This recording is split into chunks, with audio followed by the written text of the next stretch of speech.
Happy Feast of Palm Sunday. Tonight is the eve of Palm Sunday. And of course, the church in her wisdom,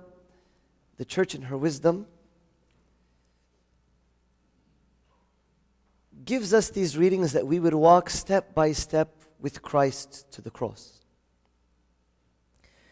When you look at this story, one can give 100 different sermons on this story because it is full of so many messages that Christ taught to His people. Of course, this day took place 6 days before the celebration of Passover. And the reason why Christ was at their house was because it was as though they were celebrating the resurrection of Lazarus. And that's why they went to Mary and Martha's house and they celebrated, and Lazarus was sitting at the table. And John the Beloved insists on repeating over and over again. It says, where Lazarus, who had been dead, whom He raised from the dead, there they made Him a supper, and Martha served, but Lazarus was one of them that sat at the table with them. And it kept on trying to drive home the point that Christ is there to celebrate the feast of the resurrection of Lazarus with them. And then you just see an extraordinary love demonstrated by Mary. Lazarus is sitting at the table, eating with the Lord, celebrating, enjoying his time with the Lord. Martha, as always, you find in other Gospels, in Luke chapter 10, you see Martha is always busy serving, while Mary is always expressing devotion. Mary is always expressing devotion. Martha is busy with serving. We can't take anything away from Martha. There's nothing wrong with serving. Sometimes when you read the story of Mary and Martha, when Martha was busy serving and Mary was sitting at the feet of Christ, it's always taken away from Martha because she's busy serving, that she's doing something that's not important. No, she's doing something great. But Mary is the one that demonstrates an extraordinary love. As we enter into this week with Christ, and we are going to walk every step with Him in this week, and you're going to see the great love that Christ is showing us throughout the whole week. Every step, He's expressing love. From entering into Jerusalem as King, giving them the example that He's coming in a humble way, showing them that He's not from this world, that He's from another kingdom, leading them to another kingdom, to giving them His body and His blood, to washing His feet, to dying on the cross. You just see extraordinary love. And then you see Mary, and St. John says it very clearly, that she took a very costly fragrant oil. I wonder how many of us, in expressing our love to Christ, we express our love in a very calculated manner. We express our love to Christ in a very calculated way. Maybe in the way, the amount of time that you spend serving Him. You say, I have to give Christ this much. I have to give Christ at least this much. And maybe you've committed to serving in a certain way in church or in your community or whatever it may be. Or when you tithe, you give and you express everything that you give is very calculated when it comes to your devotion to God. But this woman expressed a love that was uncalculated. She just poured forth ointment upon His head and His feet in such a way that it caused everyone to make comments. She wasn't just showing devotion. No, she was wasting. She was wasting everything that she had on Christ. Showing devotion in a calculated manner, doing something that is reasonable. You wouldn't have heard comments. But when you saw something that had the sign of sacrifice, of unlimited sacrifice, That's where all the comments started coming. And the first person that commented, of course, is Judas. He says, what a waste. This could have been given to the poor. Judas represents the world. The world will never be able to understand or fathom the sacrificial love or devotion that is expressed to Christ. I wonder how many of us have understood the love of Christ so much that we have really comprehended His love, that when we love back, it's uncalculated. We're not counting every cent and every minute and everything that we offer to Him. We just give because we're blown away by His love. How many people nowadays do we find people that are just blown away by His love, that they give and nobody can hold me back?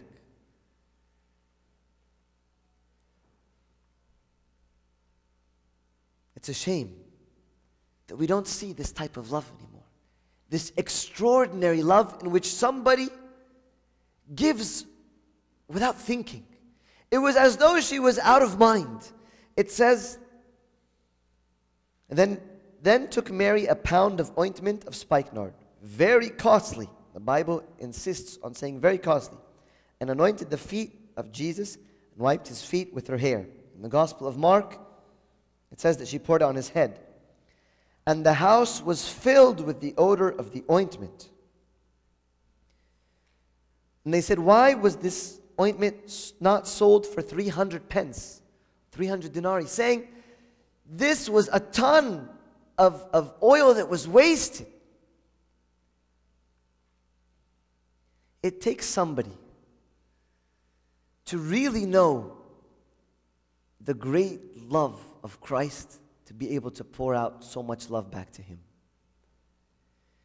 Even Mother Teresa, there was a time where somebody wanted to give her a big donation for her ministry. And she said, sorry, but I can't accept it. And he said, Mother Teresa, you have all these aspirations. You have all these dreams to build a city for the poor and to do all these amazing things. What do you mean you're not going to accept? She said, I'm sorry, but I'm not going to accept it until you give until it hurts. Until you give until it hurts. Not because she was asking for more money, although it's a creative way to ask for more money. But that's not what she was doing. She was saying, it's not an offering. It's not an offering as a response to His love. You're giving it out of convenience or out of your abundance.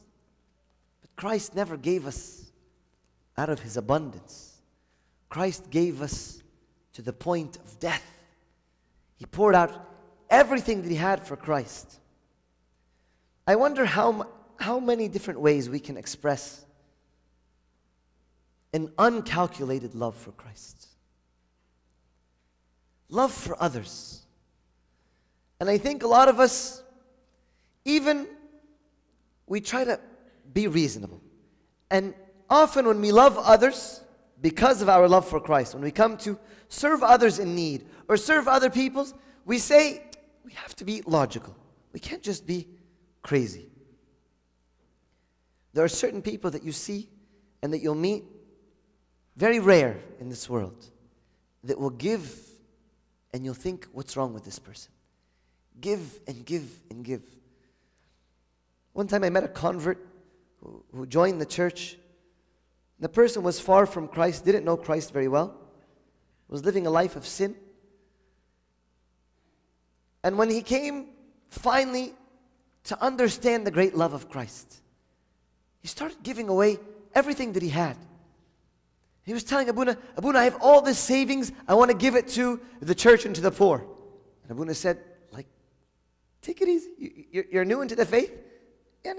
Love him, but with wisdom. Be logical. But this woman this person had become out of mind, saying, I want to give everything. And every opportunity the person had to give, they would give. As I mentioned before, in my sermon about His holiness, that when He would come to give to the poor, He wouldn't wait to hear all the details of what the person needed. But He would think above and beyond what the person would need. The person would come and say, Sayyidina, I need like furniture because I'm getting married and I need to provide furniture to the house. And Sayyidina would say, but you're also going to need a fridge. And He'd give money for the fridge and the bedroom. And they said, you're going to need a stove. He'd give money for the stove. He says, I'm sure you want to have a nice dress. He would give money for the dress.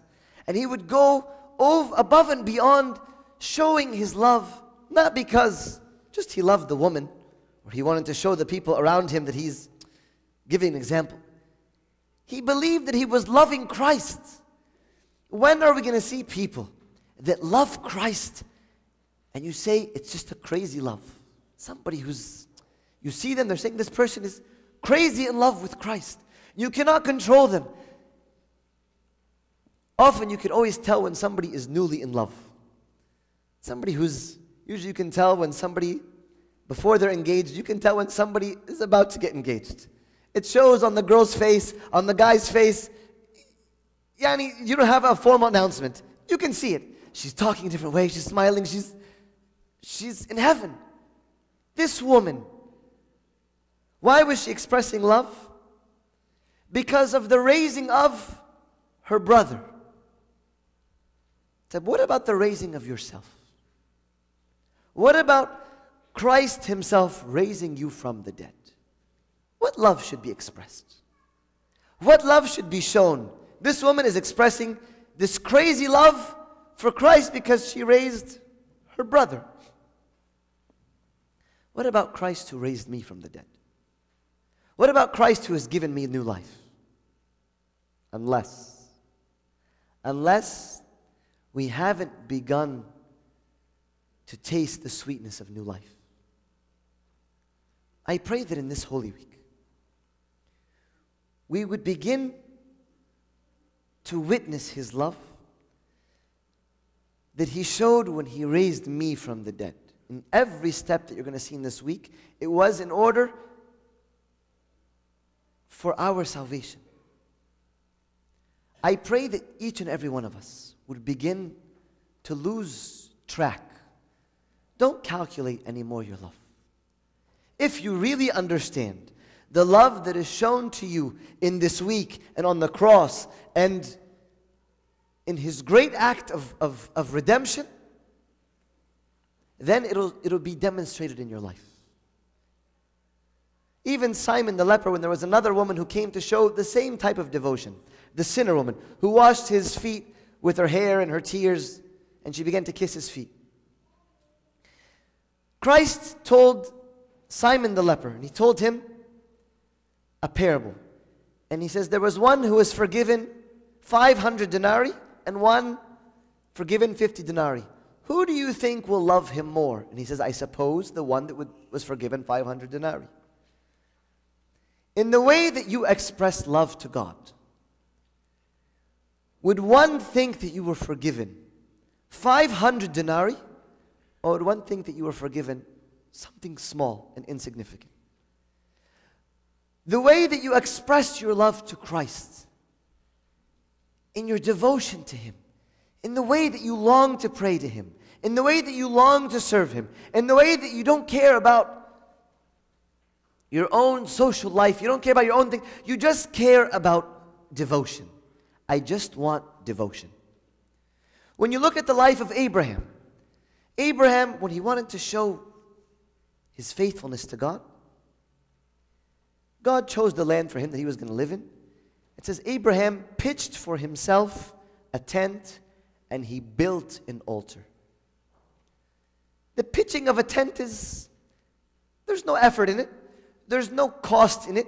If any of you have ever went camping before and you've pitched a tent, and if you are a true Copt, you probably didn't pitch it very correctly, and I'm sure the wind took away your tent and you realized that these tents are cheap and let's go to a hotel.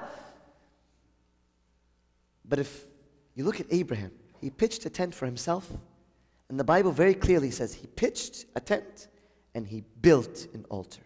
There was a cost for the altar because that showed that he wanted to pray, he wanted to pay a price in expressing devotion and sacrifice for God. I pray that we ourselves in this week would understand his love, that we would say, Lord, from now on I want to pitch a tent for myself. I don't care about myself. But for you, I'm going to build an altar. For you, I'm going to show, I want to pay a cost. I want to express devotion. I want sacrifice. St. Isaac the Syrian said, the measuring stick of one's love for God is by how much he suffers, or by how much he pays in sacrifice. I pray that in this week, we would begin to lose count, not to count the cost, but to lose count of how much we are going to devote to Christ.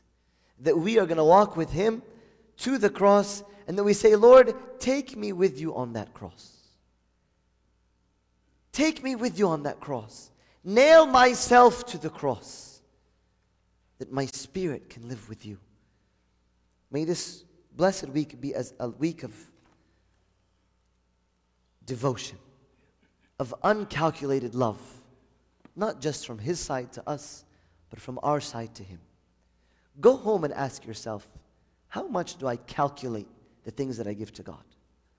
And how much am I willing just to waste on him and pour on him in order to show him my love and my devotion for him? And glory be to God forever. Amen.